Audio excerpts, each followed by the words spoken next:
It's now official. Labour Minister Elisabeth Borne becoming the first female Prime Minister of France in 30 years. A handover ceremony due to take place in the coming hour. Speculation had been brewing over who would replace Prime Minister Jean Castex. Ever since France's president was elected to a second term, Emmanuel Macron making good on his promise that it would be a woman to head the government. It's only the second time in French history as Labour Minister, the 61-year-old Borne, taking the reins in the run-up to next month's legislative elections. Well, for more, we're joined by France 24's Armin Georgian. Armin, there's not going to be much of a honeymoon period, what with Parliament out of session, and we're on the campaign trail already. I'll read to you what the head of the left is saying. You have a newly coalesced left, Jean-Luc Mélenchon, saying, with the nomination of Mrs. Elisabeth Borne begins a new season of social mistreatment. And he points to the fact that there's been the liberalization of, on her watch as transport and Labour Minister, liberalization of things like the National Rail Service. Yeah, and he also mentions in that tweet, he says, my predecessor. So he's basically saying, I'm going to be the Prime Minister. She's going to have a very, very short time in office, which, that is going to depend on what the result of the parliamentary election is, because ultimately it's the president who decides who he's going to nominate, and he's nominated Elisabeth Borne. So unless his own party has a disastrous showing in the parliamentary election, then there's no reason not to keep her on. But it's true that in the last few years, prime ministers have not served a very long time. Macron had two, didn't he, during his last mandate.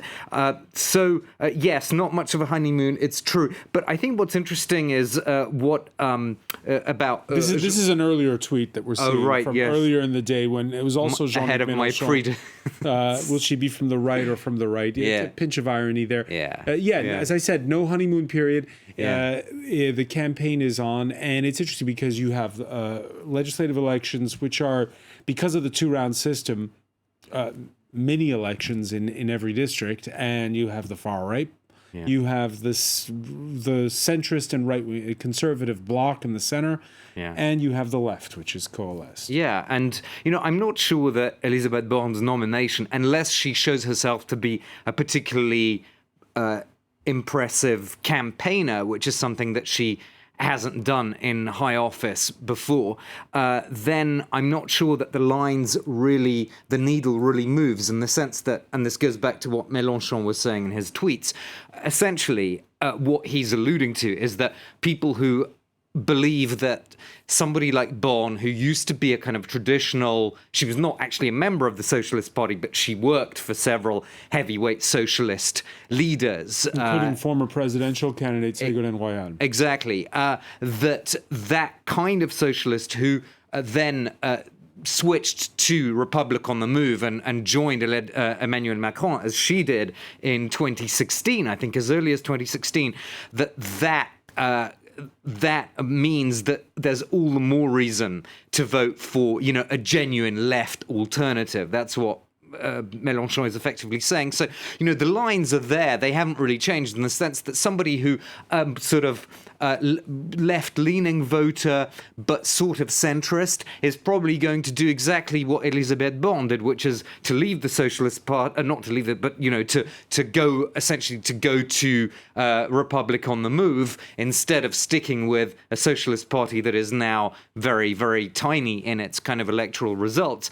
And meanwhile, those who believe that this sort of moderate socialist turned Macron supporter is simply going to lead to this more neoliberal policy, more kind of, social problems, cutting public spending for really necessary programs and so forth, that just opens the road for a left-wing alternative. So I'm not sure that her nomination really kind of changes the political lines in France in a sense, but we'll have to see what she does actually in the campaign, because normally a prime minister is expected to do, some campaigning and some kind of frontline events and so forth, particularly in this particular sort of juncture. One final question for you. Yeah.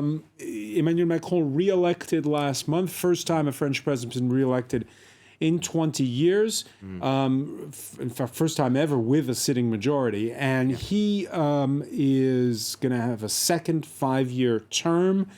There's sort of been this promise that the nomination of this prime minister would mark a renewal, would mark a new chapter, as it were. Does Elisabeth Borne, who's been in government and who's 61 years old, does she represent a new chapter? I think we could ask that question about any French politician who claims to be something new. I'm not saying she does, because she hasn't said that today. But, what about all these contenders who say, I represent change? Mélenchon, Marine Le Pen, they've all been around for a very long time as politicians, right? So I think, you'd have to really kind of start scratching your head as to who genuinely represents change. Elisabeth Borne, as we said, worked for some major socialist party figures in the past in France, including, as you said, Ségolène Royal, but also Lionel Jospin and Jacques Lang in the 1990s. And she's been a minister. She was a minister during François Hollande's mandate, as well as during Emmanuel Macron. So does that really represent change? I'm not so sure. Politically, where there is a change, and this is where France is often said to be kind of lagging behind other countries. Portugal had a female prime minister appointed without it being seen as a major event.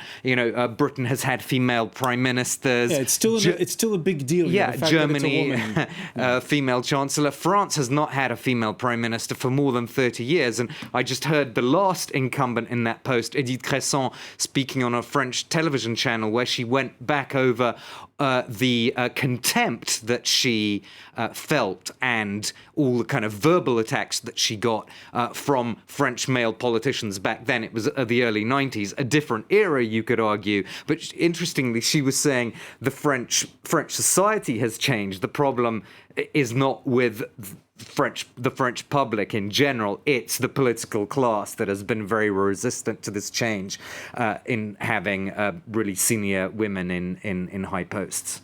Armin Georgian, many thanks. Again, we'll be covering live the handover between Jean Castex, who has resigned as Prime Minister, and the newly nominated Elisabeth Borne, France's next Prime Minister. That's expected in the coming hour.